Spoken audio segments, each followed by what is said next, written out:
Assalamualaikum and hai semuanya. Salam Adi Fitri, salam lebaran Buman ucapkan buat semua. Semoga kawan-kawan sihat selalu ya. Mood raya tu masih on ke tak tu? Buman nak kongsikan resepi cara nak buat kari ayam, chicken curry. Sesuai sangat lah nak cicah dengan ketupat ke, lemang ke, atau nak makan dengan nasi pun boleh. Memang sedap sangat lah kan orang kata. Tambah-tambah kalau ada pula dengan ikan kering, memang gudia lah tu. Jom kita tengok bahan dan cara-caranya. Okay, untuk bahannya Buman menggunakan setengah biji bawang besar, 3 ulas bawang putih, sedikit halia, kentang, tomato, santan. Buman guna 1 kotak je rempah kari ayam. Lepas tu minyak, garam secukupnya, bunga cengkeh, bunga lawang, kulit kayu manis, biji pelaga, daun pandan, daun kari, ada apa tu, asam jawa dengan kita punya ayam lah. Kemudian mula kita kena hiriskan lah kita punya bawang putih dengan bawang besar kita. Untuk bawang ni kan nak gunakan bawang kecil pun boleh juga, tapi mood Buman untuk kali ni tak berapa nak rajin sangat, so Buman ni guna je bawang besar. Nama pun bawang besar kan, senang cepat kerja orang kata. Tapi yang rajin tu boleh je guna bawang kecil lah, lagi sedap sebenarnya. Kemudian hiriskan juga kita punya halia tu, hiris panjang macam ni lah. Untuk kentang, Buman ni serat macam nak potong wedges, kita nak buat wedges tu kan. Kentang tu kan Buman ni pilih kentang yang warna dia kuning pekat sikit tu, bukan yang warna cair tu. Kemudian untuk tomato pun sama kerat 4 macam ni je. Lepas dah settle potong-potong dah hiris semua tu, bolehlah panaskan minyak dalam kita punya periuk. Kemudian bolehlah kita tumiskan kita punya kulit kayu manis, pelaga, bunga lawang, bunga cengkeh tadi tu kan. Tumis sampai naik bau. Lepas dah naik bau agak-agak macam tu, bolehlah masukkan pula kita punya daun kari, daun pandai. Untuk bila kita masukkan daun kari, daun pandai, kadang-kadang dia macam meletup-letup sikit kan. Kita kena hati-hati sikit lah. Sebab kan kita basuh daun pandai tu ada air-air sikit tu kan. So dia mecik-lecik lah.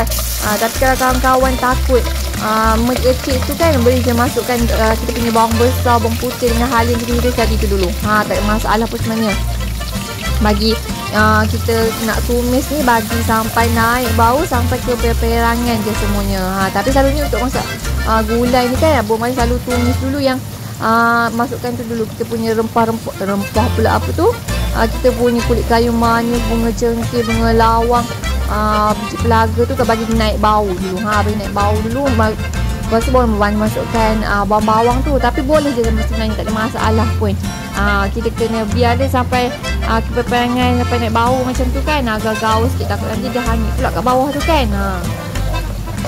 Agak dah keperangan, kita punya tumis pun dah naik bau tu kan, boleh masukkan 3 sudu besar sebut rempah kari. Buman ni guna jenama Abah tu, tapi ikutlah kawan nak guna jenama apa pun boleh, tak ada masalah. Janji guna rempah kari ayam atau daging tu. Dia kat depan tu kan, rempah kari ayam daging tu. Jangan guna rempah kari ikan pula.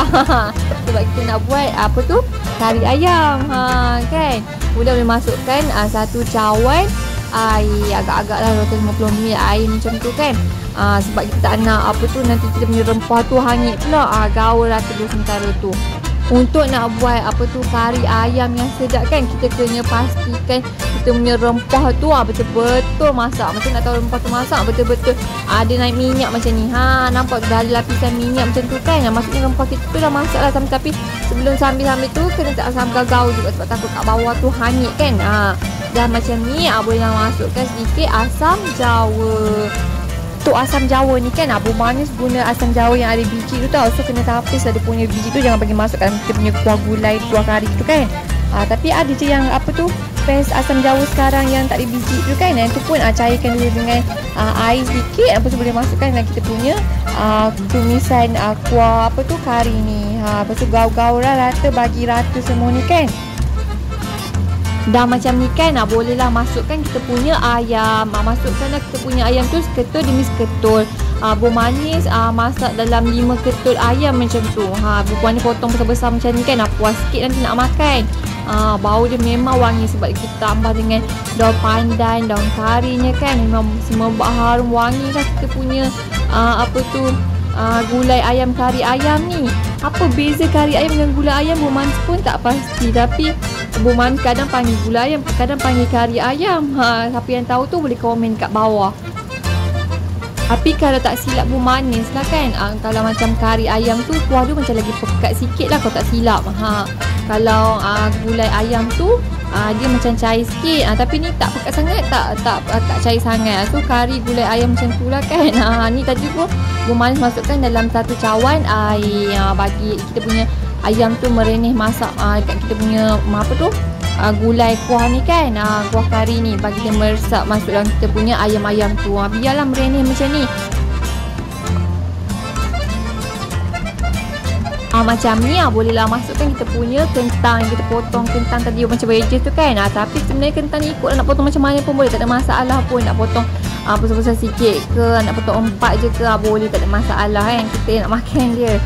Ni gagal kan macam ni. Bagi kita punya ayam dengan kentang tu empuk masak elok. Kemudian bolehlah masukkan kita punya santan. Bumbu manis guna santan kotak macam ni je. Santan kotak ni dalam 200 ml tak silap. Satu kotak kecil tu kan. Masuk bagi habis satu kotak tu. Lepas tu nanti kalau ada sakit baki dekat kita punya kotak tu, santan tu kan, goncang-goncangkan sikit dengan air. Lepas tu masuklah yang lebihan yang lekat-lekat tu dekat kita punya santan kotak tu kan, sebab sayang juga. Lepas tu gaul-gaulkan rata. Gaul rata macam ni lah. Bagi kita punya apa tu, gulai ayam, kari ayam ni masak elok. Tapi kalau kari ayam, gulai ayam mak bu manis kan, kadang-kadang mak bu manis bubuh juga kerisik. Bu manis tak ada pula, tapi kalau kawan ada kerisik, boleh juga bubuh. Lagi orang kata lagi lemak kita punya gulai ayam, kari ayam tu. Lagi sedap lah juga. Kemudian bolehlah masukkan garam. Garam ni bu manis masak pula masuk dalam 2 sudu kecil macam tu. Tapi nanti kawan-kawan rasa dulu, rasa tak cukup masin, tambah sikit lagi garam. Macam biasa dah kan. Kalau kurang tambah. Kalau tak nak masin sangat, boleh kurangkan garam tu. Gaul-gaulkan rata macam ni. Ni belum siap lagi. Last sekali jangan lupa masukkan kita punya tomato. Tomato yang kita dah potong tadi kan. Bu manis ada separuh. Separuh pula. Yelah, kerak separuh macam tu, potong 4 jadi. Jadi 4 lah. Jadi 4 ke 4 bahagian macam tu kan. Gaul-gaul rata.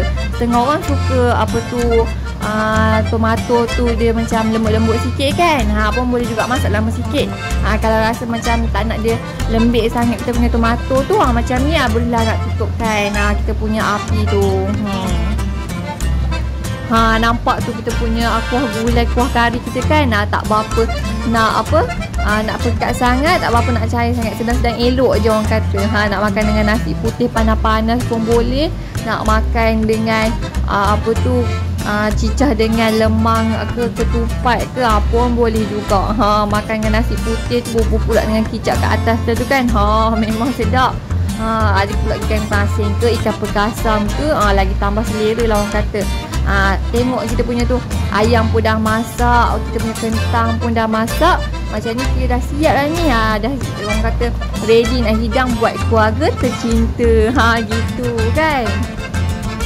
Apa lagi kalau macam ni kan, bolehlah kita nak angkat bubur dalam mangkuk, nak hidang buat keluarga tercinta. Nampak ayam tu memasak elok dah. Jom angkat masuk dalam kita punya mangkuk. Alhamdulillah, siap terhidang dalam kita punya kari gulai ayam ni buat seisi keluarga tercinta. Semoga resepi kali ni memberi manfaat buat kawan-kawan yang menonton. Dan semoga kawan-kawan suka resepi kali ni ya. Jangan lupa untuk cuba resepi ni juga. Kalau kawan-kawan ada nak buat open house tu, bolehlah double triple kan bahan-bahannya.